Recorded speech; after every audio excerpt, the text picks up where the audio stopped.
अब आज के इस वीडियो में विद्यार्थियों को सदिश बीजगणित नामक अध्याय के अंतर्गत एक नया शीर्षक एक सदिश के घटक, जो कि बहुत ही इम्पोर्टेंट है, सभी विद्यार्थियों को सीखना बहुत ज़रूरी है, के बारे में चर्चा करेंगे और इसे सभी विद्यार्थी बड़े ही ध्यान से समझने का प्रयास करेंगे। जब हम किसी सदिश के घटक निकालते हैं तो हमारे सामने दो स्थितियां आ जाती हैं, एक तो द्विविमीय तल और दूसरा त्रिविमीय अंतरिक्ष या समष्टि में।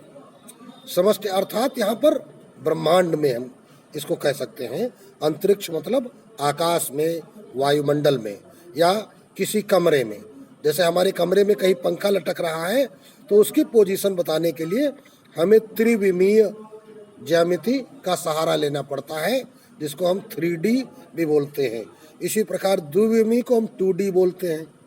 और द्विविमीय तल के बारे में हमने विद्यार्थियों को पिछली कक्षा में निर्देशांक ज्यामिति नामक चैप्टर में अच्छे तरीके से द्विविमीय तल के गुण, वहाँ बिंदुओं के बीच की दूरी, आनुपातिक विभाजन और विभिन्न स्थितियों में जो आकृतियाँ बनती हैं उनका अध्ययन पिछली कक्षा में सिखाया जा चुका है। तो बात आ गई आपके सामने ये कि त्रिविमीय तल, बल्कि तल इसको नहीं कहते हैं, समष्टि कहते हैं, जिसको अंतरिक्ष भी बोलते हैं, ये वास्तव में कैसा होता है।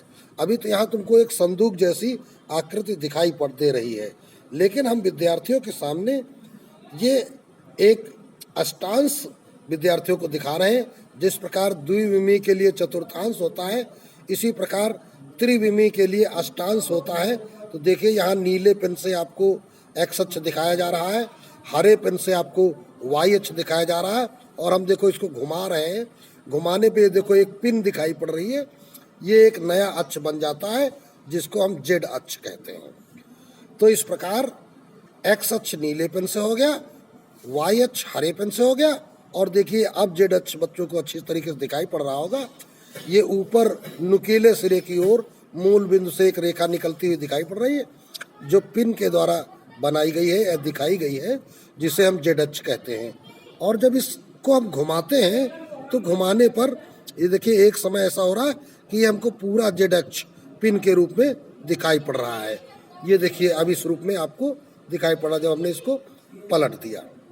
तो इस प्रकार हम देखते हैं कि जेड अक्ष का आधा सिरा क्या होता है, इस समतल के, या जो कागज जो हमने समतल के रूप में ले रखा है, ये कागज एक्स वाई तल के रूप में है, तो इसका जेड अक्ष जो है वो इस तल से कुछ सिरा ऊपर की ओर है और कुछ नीचे की ओर है।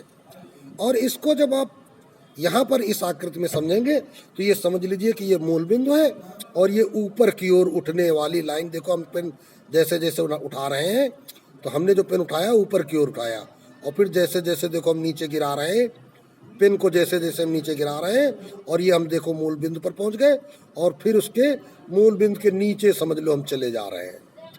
अर्थात ये ऊपर की ओर है और ये नीचे की ओर है। ये मूल बिंदु से दायां हिस्सा है और ये बायां हिस्सा है। ये हिस्सा वाई अक्ष के अनुगत है और ये माइनस वाई अक्ष के अनुगत है। दूसरे शब्दों में हम कह सकते हैं ये क्षैतिज है, ये ऊर्ध्वाधर है, और ये जेड अक्ष ऊंचाई की ओर अग्रसर है। तो चलते हैं, पहले तो समझते हैं द्विविमीय तल पर हमने एक बिंदु यहाँ पे रखा जिसका नाम रखा P। तो इस P के निर्देशांक पिछली कक्षा में आपको सिखाए गए x, y। क्या होता है x, y? x भुज होता है और y इसकी कोटि होती है। भुज क्या होता है? मूल बिंदु से इस P बिंदु पर पहुंचने के लिए हमें x अक्ष के अनुगत कितना चलना पड़ा। तो हम P के सामने यहाँ पे एक बिंदु रखते हैं जिसका नाम हमने A रख दिया। तो ये जो OA दूरी है, यह दूरी x कहलाती है, और A से जो ये P की ऊंचाई है, यह ऊंचाई किस दिशा में है?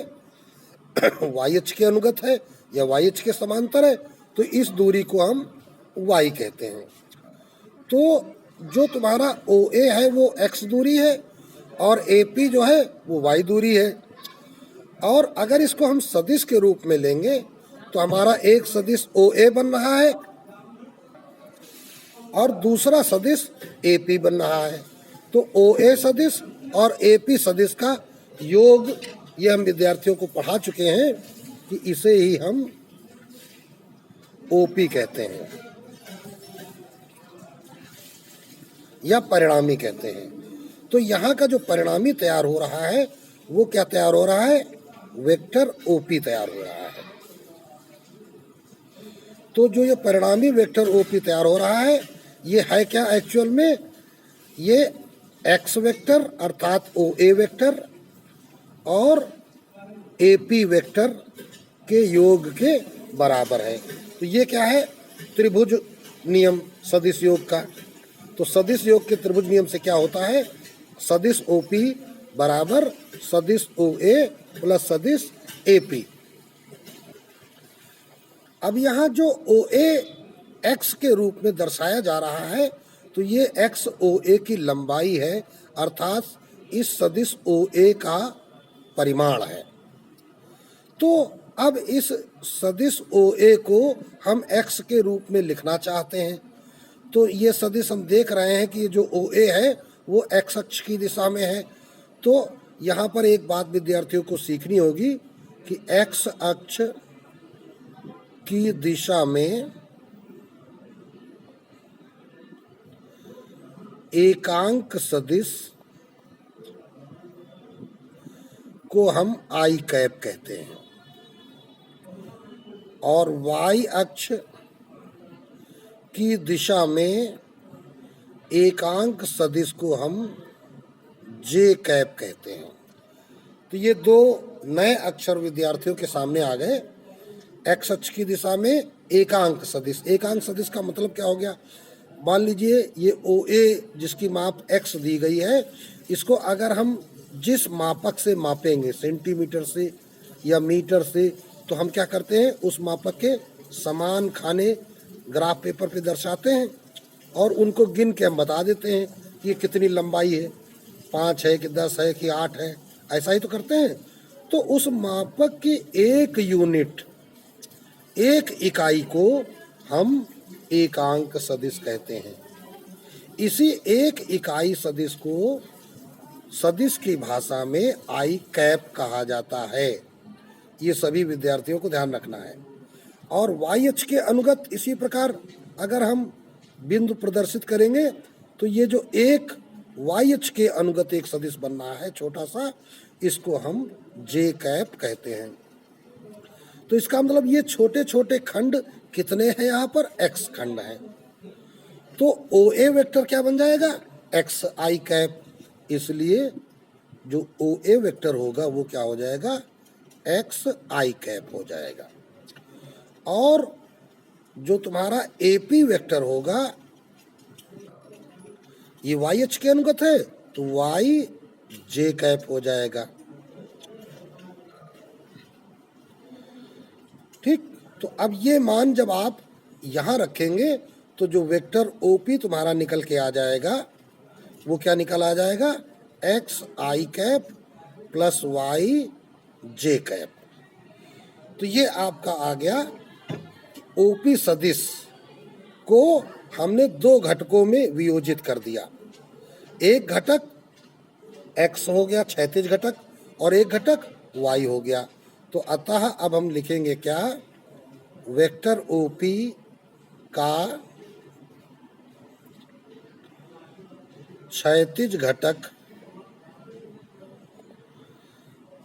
XI कैप और ऊर्ध्वाधर घटक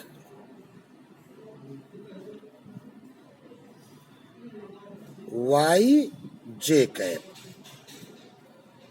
तो ये दोनों घटक हो गए, क्षैतिज घटक और ऊर्ध्वाधर घटक। अब यहाँ पर अगर हमको OP का परिमाण निकालना हो, इस O से इस P की यदि हमको लंबाई निकालनी है, परिमाण का मतलब इसकी लंबाई हमको निकालनी है, तो हम पाइथागोरस का सहारा लेते हैं। पाइथागोरस प्रमेय क्या कहती है? कर्ण पर बना वर्ग शेष दो भुजाओं पर बने वर्गों के योग के बराबर होता है। तो वहाँ पर OP बराबर क्या होगा? तो इसके लिखेंगे त्रिभुज OAP में OP बराबर under root OA square plus AP square. अर्थात अब हम इसको ही यदि परिमाण के स्वरूप में लिखेंगे, सदिश के रूप में, तो इसको ऐसे लिखा जाएगा, मॉड ऑफ वेक्टर OP बराबर अंडर रूट OA की लंबाई कितनी थी, x थी, तो x स्क्वायर, AP कितना था, y, तो y स्क्वायर। तो इस प्रकार सदिश OP का जो परिमाण होगा under root x square plus y square होगा। अगर अब तुमसे पूछे कि OP की दिशा में एकांक सदिश बताओ, क्या पूछा गया, वेक्टर OP की दिशा में एकांक सदिश, तो इस एकांक सदिश को हम क्या कहते हैं, OP कैप कहते हैं। तो बराबर vector OP upon mod of vector OP, या इसको दूसरे शब्दों में कहेंगे XI cap plus YJ cap upon under root x square plus y square. तो इस प्रकार हम एकांक सदिश यहाँ पर निकाल लेते हैं।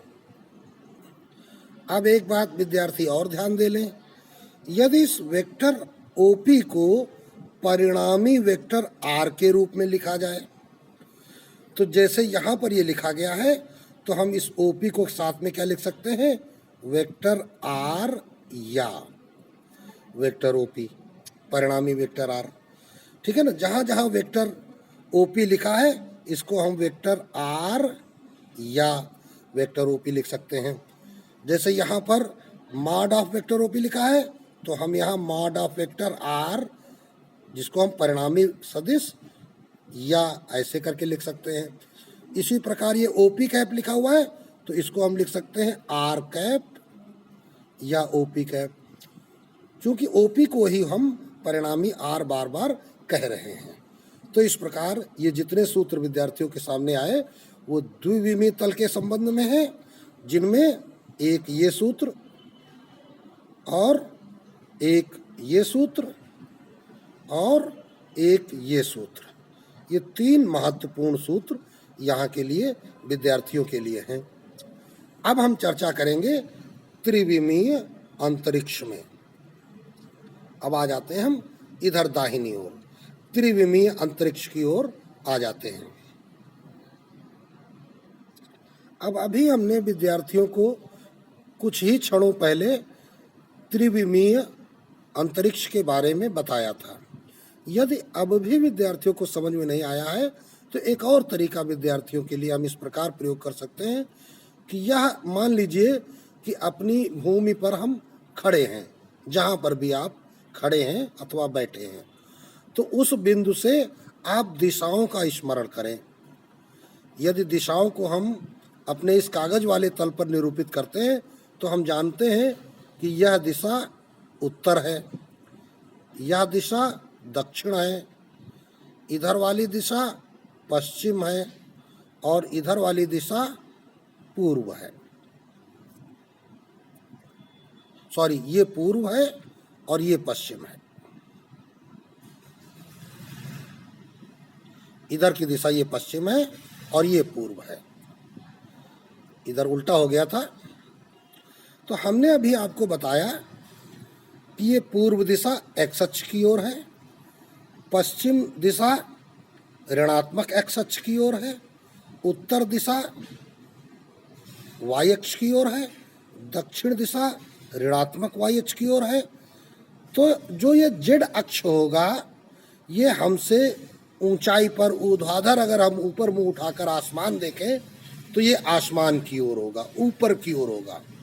और जो जेड डैश अक्ष है, ये धरती के अंदर पाताल की ओर होगा, कि जैसे हम जहाँ पे खड़े हैं वहीं पर एक कुआं हम अगर खोद देते हैं, तो कुएं के अंदर स्थित सभी वस्तुएं वो जेड अक्ष की ओर होंगी। तो इस प्रकार हम इन दिशाओं को समझ सकते हैं। अब यहाँ पर एक जो आपको आकृति दिखाई गई है, वो एक कमरे की आकृति दिखाई गई है। इसे हम कमरा कह सकते हैं, इसे हम टंकी कह सकते हैं, इसे हम संदूक खुला कह सकते हैं। अगर विद्यार्थियों को समझ में नहीं आ रहा है तो देखिए अभी हम इसमें थोड़ा सा चेंजेस इसको कर दे रहे हैं। अब ये देखिए, ये आपको समझ में आने लगा होगा। ये देखिए दीवार बन गई, ठीक है ना। ये दीवार जब बन गई तो अब इस प्रकार अवश्य समझ में आने लगा होगा कि ये एक संदूक जैसी रचना हो जाती है। तो अब यहाँ पर जो इसकी जो जमीन है तो वो एक्स वाई तल पर है। तो अब यह बिंदु, इसको ही यहाँ पर पी बिंदु कहा जाएगा। अब पी बिंदु की पोजीशन क्या है? यह पी बिंदु इस एक्स अक्ष पर यहाँ से यहाँ तक चलने पर कितनी दूर? एक्स दूरी। वाई अक्ष के अनुगत ये हम देखो चल के गए, कितनी दूर? वाई दूरी। फिर ये जेड अक्ष के अनुगत हम कितनी दूर चल के गए? जेड दूरी। इतनी ऊंचाई पर हमको मिला। ठीक इस प्रकार समझ लीजिए कमरे की फर्श, ये हम नीचे दिखा रहे हैं, ये हमारा फर्श वाला स्पेस हो गया, ये इस प्रकार। तो कमरे की ये फर्श का एक कोना है। अब उसकी एक दीवार के सहारे, फिर दूसरी दीवार के सहारे, फिर अब छत की ओर गए तो छत का जो ये है सिरा है, ये सिरा है पी। तो कमरे की फर्श के एक कोने से उसके सामने छत के सिरे का जो दूसरा कोना हम लेंगे और यहाँ पर एक हम विकर्णवत रेखा खींचते हैं जिसे हम यहाँ परिणामी के रूप में ले रहे हैं। तो इस बिंदु P की पोजीशन क्या आ रही है? एक्स अक्ष के अनुगत कितना है? एक्स। वाई अक्ष के अनुगत कितना है? वाई। और जेड अक्ष के अनुगत कितना है? जेड। तो इसके निर्देशांक बन जाते हैं एक्स कामा वाई कामा जेड, ठीक है। तो इस प्रकार जो ये परिणामी सदिश है ये तीन सदिशों के योग के बराबर। देखो, पहला वेक्टर ओ ए, दूसरा वेक्टर ए बी, तीसरा वेक्टर बी पी। देखो, अगर इसको हम थोड़ा सा अलग दूसरे कागज पर विद्यार्थियों को बना के दिखाएं तो देखिए कुछ इस प्रकार ये बन रहा है। ये मूल बिंदु से हम गए कहाँ? एक्स दूरी पर गए, ए बिंदु पर पहुंच गए। ये मूल बिंदु था, एक्स दूरी पर कहाँ पहुंच गए? ए बिंदु पर। फिर वाई अक्ष के अनुगत हमने दूरी तय कितनी? वाई, बी बिंदु पर पहुंच गए। फिर हम जेड अक्ष अर्थात ऊंचाई की ओर हमने दूरी की तय की कितनी? जेड दूरी तय की। अब हम यहाँ बिंदु पी पर पहुंच गए। अब जब हम ओ को पी से मिलाते हैं तो ये हमारा परिणामी सदिश प्राप्त होता है। तो पहले हमने दूरी तय की ओ ए, फिर ए बी, फिर बी पी, तब हमको ओ पी परिणामी मिला। तो यहाँ पर हम जो परिणामी स्वरूप में लिखेंगे वो किस प्रकार लिखेंगे? यहाँ पर लिखा जाएगा कि वेक्टर ओ पी जो होगा वो काहे के बराबर होगा? Vector O A plus vector A B plus vector B P. ठीक, अब एक बात और समझ लेते हैं। अभी हमने बात किया था इधर द्विविमीय तल में कि एक्स अक्ष की दिशा में एकांक सदिश क्या है? आई कैप, ठीक है ना। एक्स अक्ष की दिशा में यूनिट वेक्टर क्या है? आई कैप। इधर का यूनिट वेक्टर आई कैप। वाई अक्ष की दिशा में जे कैप। तो अब यहाँ पर तीसरा अक्ष आ जाता है, तो जेड अक्ष की दिशा में इकाई सदिश हो जाता है के कैप। तो अब हम यह चाहे तो यहाँ लिख लें, लिखेंगे चूंकि एक्स वाई तथा, कैपिटल लेटर में लिखते हैं, एक्स वाई तथा जेड अक्षों के अनुगत माने की ओर इकाई सदिश क्रमशः आई कैप, जे कैप तथा के कैप होते हैं। ये आपको याद रखना है। एक्स अक्ष के अनुगत आई कैप, वाई अक्ष के अनुगत जे कैप और जेड अक्ष के अनुगत के कैप। तो इसका मतलब यदि ओ ए को ये बिंदु यहाँ पे हम ओ रख देते हैं। ओ ए को हम एक सदिश के रूप में लिखें तो इसलिए वेक्टर ओ ए क्या हो जाएगा, एक्स आई कैप। एक्स क्या है, इसका परिमाण है ना। आई कैप क्या होता है, अभी हमने बताया था कि अगर हमने एक छोटा एकांक सदिश, इसकी लंबाई कितनी है, एक, ये है आई कैप, और पूरे की लंबाई कितनी है, एक्स, तो ये एक्स इंटू आई कैप हो जाएगा, कामा वेक्टर ए बी, ए से बी, देखो ये वाई मात्रक है और इसका अनुगत सदिश क्या है, जे कैप, तो बन जाएगा वाई जे कैप, कॉमा फिर उसके बाद वेक्टर बीपी तीसरा सदिश था तो वो हो जाएगा जेड के कैप। चाहो तो बीपी देख लो, यहाँ पे ये जेड मात्रक है और इसकी दिशा क्या है, के कैप की ओर है, एकांक मात्रक, तो ये जेड के कैप। तो इस प्रकार अब ये वेक्टर ओपी क्या हो जाएगा, ये बन जाएगा x i cap plus y j cap plus z k cap. ये आपका तैयार हो गया परिणामी सदिश वेक्टर ओपी, जिसको आप आर भी कह सकते हैं। तो यहाँ पर अगर हम मॉड ऑफ वेक्टर ओपी निकालना चाहें तो जिस प्रकार यहाँ परिणामी क्या हुआ था, under root X square plus Y square हुआ था, तो यहाँ हो जाएगा under root X square plus Y square plus Z square. ये बिल्कुल वही सूत्र हो गया, किसी घराभ के आकार के कमरे का विकर्ण, ठीक। तो ये वेक्टर ओपी हो गया। अब अगर हम आर कैप निकालना चाहें या ओपी कैप निकालना चाहें, इसका मतलब क्या है, वेक्टर ओपी की दिशा में एकांक सदिश, तो फिर इसका मतलब होगा, चाहे तो आप लिख लो vector r upon mod of vector are, या फिर तुम लिख सकते हो vector OP upon mod of vector OP, और या फिर इसको बराबर आप कह सकते हैं x i cap plus y j cap plus z k cap बटे इसका परिमाण x square plus Y square plus Z square. तो दोनों तरफ से यदि आप सूत्रों को ध्यान से देखेंगे तो यहाँ देखिए जो कैप वाला सूत्र है, यहाँ पे चूंकि दो ही अक्ष होते हैं इसलिए दो चीज़ें लिखी गई हैं, और यहाँ तीन अक्ष है, Z k cap Z square, तो और अधिक जुड़ गया है। तो इस प्रकार अब जरूर मुझे विश्वास है कि विद्यार्थियों को अच्छी तरीके से समझ में आ गया होगा कि द्विविमीय तल में यदि कोई एक बिंदु दर्शाया जाए तो उसका पोजीशन वेक्टर क्या होगा, उसका यूनिट वेक्टर क्या होगा, और अगर त्रिविमीय अंतरिक्ष में दर्शाया जाएगा तो उसकी उस बिंदु की पोजीशन क्या होगी। तो अभी तक हमने बात की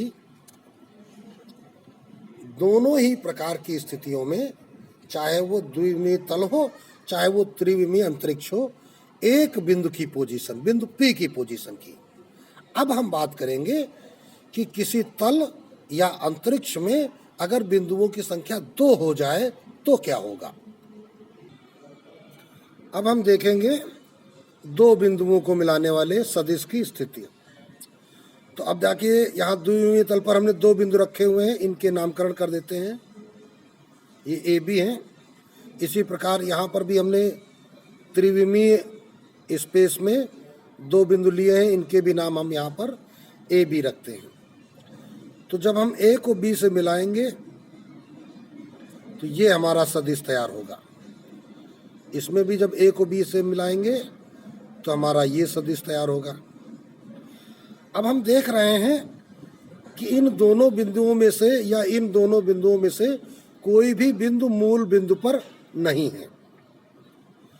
तो फिर जैसा कि हम पीछे सीख चुके हैं कि जो वेक्टर ए बी है इसके बारे में क्या कहा जाता है कि वेक्टर ए बी बराबर position vector of B minus position vector of A, ये आपको कब बताया जाता है। अथवा इसको दूसरे रूप में ऐसे भी लिख दिया जाता है, बराबर vector O B minus vector O A. तो इसको इस प्रकार आप समझ सकते हैं, ये देखिए ओ ए बन गया और ये देखिए ओ बी बन गया। तो ये ओ बी माइनस ओ ए हो जाता है ए बी वेक्टर पोजीशन की दृष्टि से, जैसा कि पीछे तुम्हें सिखाया जा चुका है। लेकिन अब यहाँ समझने की जरूरत क्या है कि ए के निर्देशांक, इनको हम कह सकते हैं एक्स कामा वाई, जैसा भी पिछले सेक्शन में हमने कहा था कि पी के निर्देशांक एक्स कामा वाई लिए थे, और बी के निर्देशांकों को भी हम एक्स कामा वाई कहें तो गड़बड़ी हो जाएगी कि जब दो बिंदु अलग अलग हैं तो उनके निर्देशांक भी अलग अलग होंगे। तो इसलिए हमने इनमें 1 लगा लिया और इनमें 2 लगा दिया। अब ये दोनों बिंदु अलग हो गए, ए के निर्देशांक x1 y1 और बी के निर्देशांक x2 y2।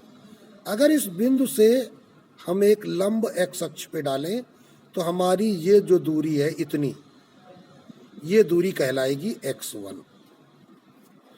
अगर बी बिंदु से हम यहाँ पे एक लंब डालें ऐसे, तो हमारी यहाँ से लेकर ये दूरी x2 कहलाएगी यहाँ तक। ठीक, चाहो तो इनके अगर नामकरण कर दो, ये P हैं, ये Q हैं, तो और ये O है, तो OP दूरी है x1, OQ दूरी है x2। तो फिर हमारी ये PQ दूरी क्या हो जाएगी? यह दूरी हो जाएगी x2 माइनस x1, बड़ी लंबाई माइनस छोटी लंबाई। अब इस PQ या x अक्ष के समांतर यदि A से एक रेखा खींची जाए, जिसको हम क्षैतिज रेखा कहें, तो ये रेखा खींची जाए, तो यहाँ पर एक बिंदु हमने रख दिया, इसका नाम हमने रख दिया C। तो जो ये वेक्टर AB है, ये इन दो सदिशों का परिणामी बन जाएगा त्रिभुज नियम से, vector AC plus vector CB बन जाएगा कि नहीं बन जाएगा? तो चलिए अब यहीं से शुरुआत हम करते हैं विद्यार्थियों को समझाने की। तो हम लिखेंगे क्या? चूंकि सदिश योग नियम से निष्कर्ष क्या आ रहा है? वेक्टर AB बराबर vector AC plus vector CB। अब देखो, अगर हम अब परिमाण की बात करें तो यहाँ पर AC का परिमाण कितना है? x2 minus x1। अब CB का परिमाण के बारे में बात करते हैं।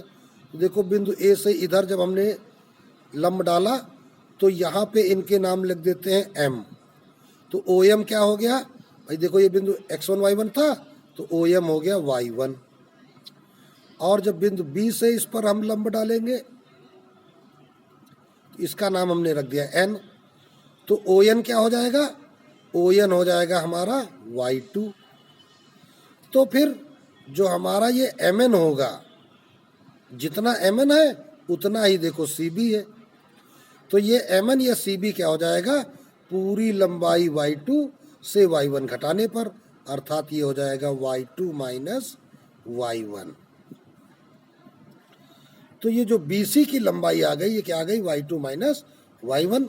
लेकिन यहाँ तो जो नीचे हमने लिखा वो AC वेक्टर लिखा है, CB वेक्टर लिखा है, यहाँ लंबाई तो हमने लिखी नहीं, परिमाण तो लिखा नहीं है। तो हम जानते हैं कि x अक्ष के अनुगत इकाई सदिश क्या होता है? I कैप, अभी पीछे पढ़ चुके हैं। और y अक्ष के अनुगत इकाई सदिश क्या होता है?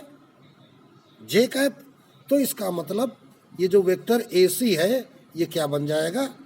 ये बन जाएगा x2 minus x1 I cap. और जो ये CB है, ये बन जाएगा y2 minus y1 J cap. और ये वेक्टर AB है, इसको हम वेक्टर AB कह दें, चाहे परिणामी वेक्टर R कह दें, दोनों बातें हम इनको कह सकते हैं।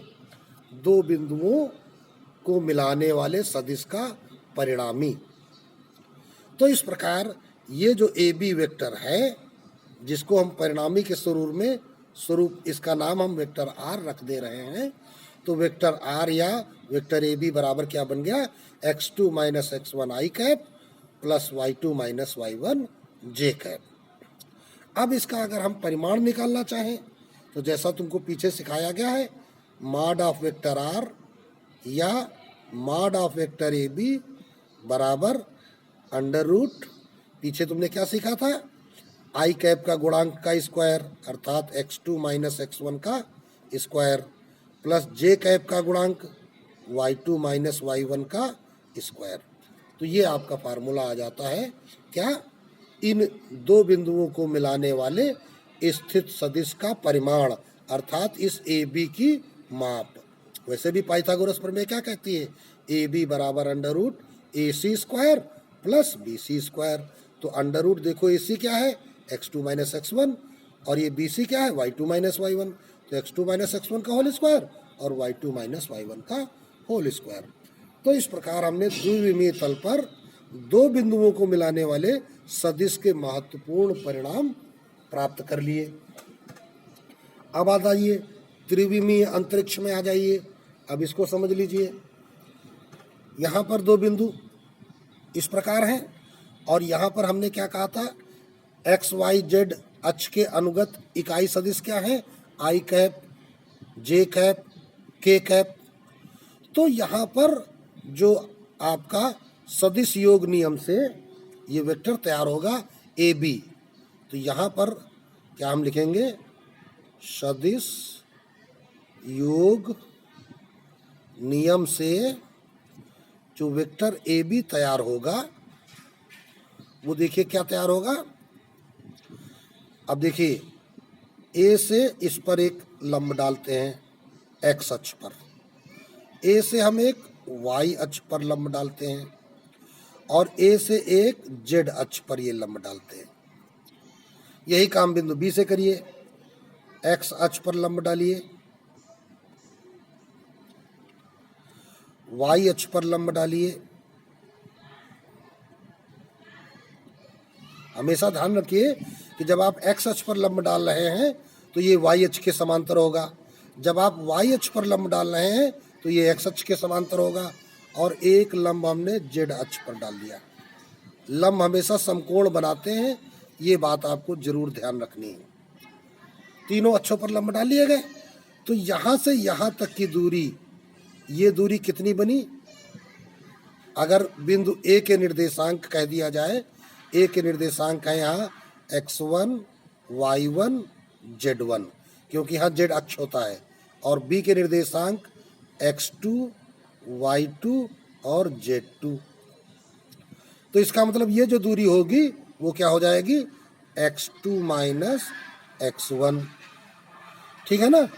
अब ये दूरी इतनी हो गई, अगर इससे हम इसको ऐसे ही मिलाएंगे तो ये दूरी क्या हो जाएगी, या इधर आ जाओ, यहाँ से यहाँ के बीच में दिखा दो, ये दूरी हो गई y2 माइनस y1। और देखो इस बिंदु से इस बिंदु की दूरी क्या हो गई, z2 माइनस z1। अर्थात यह ए बी रेखा x अक्ष पर अपनी इतनी छाया बना रही है x2 माइनस x1, और y अक्ष पर इतनी छाया बना रही है। कौन सी रेखा, यही ए बी रेखा। और जेड अक्ष पर अपनी इतनी छाया बना रही है, इतनी। तो अक्षों पर जो छाया बनाता है सदिश, जिसको हम प्रक्षेप कहते हैं, वही सदिश योग के नियम में निकल के आते हैं। जैसे अब इनके अगर हम नाम यहाँ पे रखना चाहें तो इनके नाम अलग अलग तरीके से रखे जा सकते हैं, या सीधे सीधे हम इनको आई कैप जे कैप में लाएंगे तो इधर वाला ये सदिश कितना हो जाएगा, x2 minus x1 i cap, plus ये वाला क्या हो जाएगा, y2 minus y1 j cap, plus Z अक्ष के अनुगत क्या हो जाएगा, z2 minus z1 k cap. ये आपका सदिश ए बी तैयार हो जाएगा, या इसको हम परिणामी वेक्टर आर भी कह सकते हैं। ये वेक्टर आर, या ये हमने लिख लिया, ठीक है ना। इसी प्रकार यदि आपको इसका परिणामी निकालना है तो मॉड ऑफ वेक्टर आर या mod of vector A B बराबर क्या बन जाएगा, सूत्र यहाँ under root x2 minus x1 का whole square plus y2 minus y1 का whole square plus z2 minus z1 का होल स्क्वायर। तो ये आपका सूत्र तैयार हो जाएगा। तो इस प्रकार ये दोनों स्थितियों में, द्विविमीय तल पर और त्रिविमीय अंतरिक्ष में, यदि दो बिंदुओं को मिलाने वाला सदिश कोई है तो वह सदिश इस रूप में होगा और उसका परिणाम इस रूप में होगा। यदि इनके दोनों के हम यूनिट वेक्टर लिखना चाहें कि ए से बी की ओर, जब कहा जाए ए से बी की ओर एकांक सदिश, तो एक हेडिंग बना लेते हैं, बिंदु ए से बी की ओर, या फिर इसको कहा जाए वेक्टर ए बी की दिशा में एकांक सदिश अगर निकालने को कहा जाए तो फिर हम क्या कहेंगे, वही चीज लिख देंगे, वेक्टर आर कैप, सॉरी यहाँ पे वेक्टर आर कैप या वेक्टर ए बी कैप बराबर x2 minus x1 i cap plus y2 minus y1 j cap upon under root x2 minus x1 का whole square plus y2 minus y1 का whole square. ये सब सूत्र हो जाता है द्विविमीय के लिए, है ना।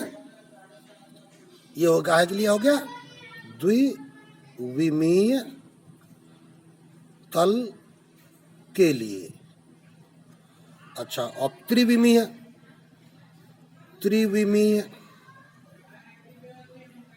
अंतरिक्ष में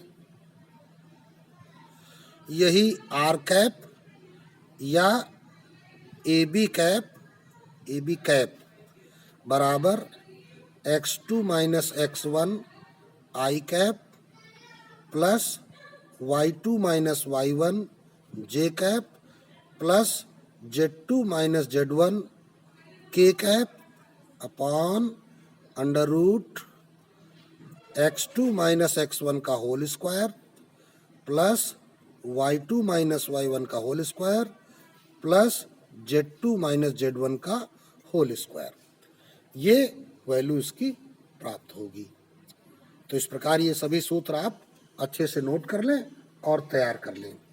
महत्वपूर्ण वीडियो है, इसकी सभी बातों को विद्यार्थी ध्यान से सुनकर इसे तैयार करें। यदि कुछ नहीं समझ में आया है तो इसको पुनः एक बार देखें और सारे रूल्स तैयार करें।